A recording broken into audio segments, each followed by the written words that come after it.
folks, welcome to School of English. In this lesson, we're going to study the use of past perfect tense.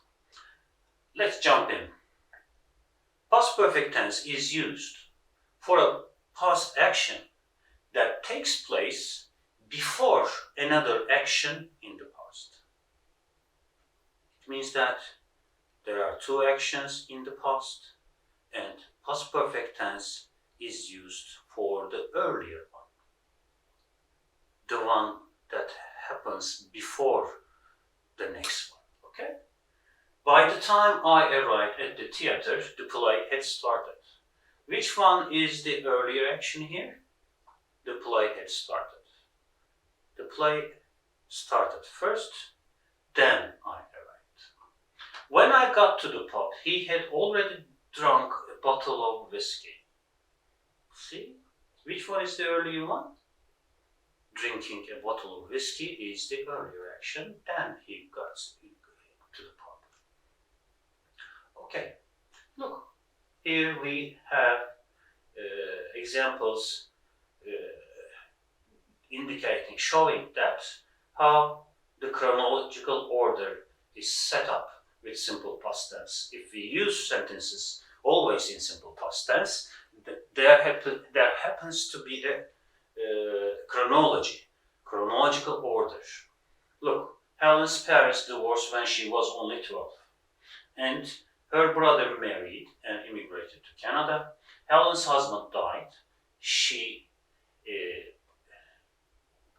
Helen's husband died, and she sent her children to stay with their grandmother because she had to earn a living.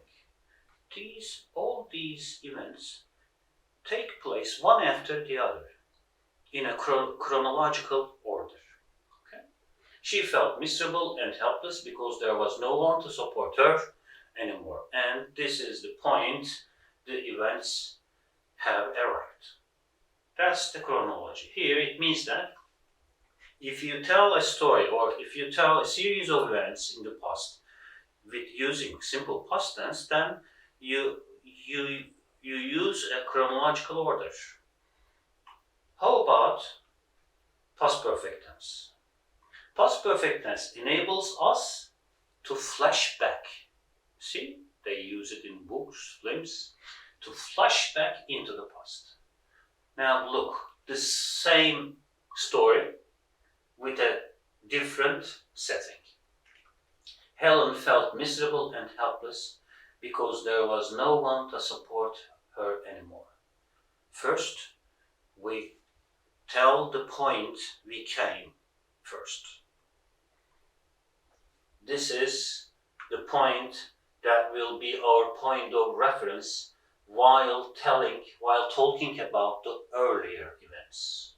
Now we start talking about the events that cause this result, and those events are stated or told using past perfect tense because they are earlier past. Her parents had divorced when she was only 12, and her brother had married and immigrated to Canada. Her husband had died, and she had sent her children to stay with their grandmother because she had to work to earn a living. Okay. Now, the use of expressions before, after, as soon as, once, and once have the same meaning. Until, till in past perfect tense. Until and till has the same meaning. Let's have a look at the first example. Before John went to bed, he had finished his homework. Before John went to bed, he finished his homework. Has the same meaning. You may either use past perfect tense here or simple past tense. The meaning wouldn't change. After he had been fired, he started to look for another job. After he had been fired, first he was fired, then he started to look for another job. Using simple past tense can give the same meaning. After he was fired, he started to look for another job. Until till, he didn't trust me until I told the truth. He didn't trust me until I had told the truth.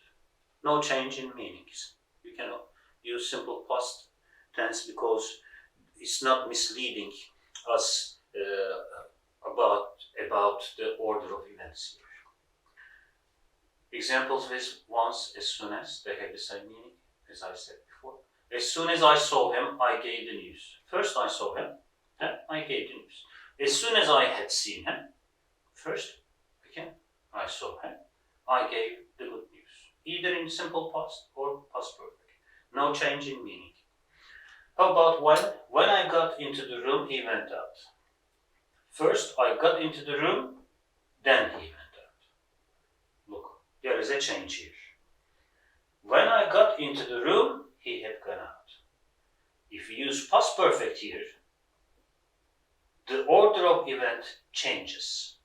He left before I got into the room. But in this case, first I got into the room, then he left. You see the difference? Okay. Thanks for watching. See you in the upcoming lessons.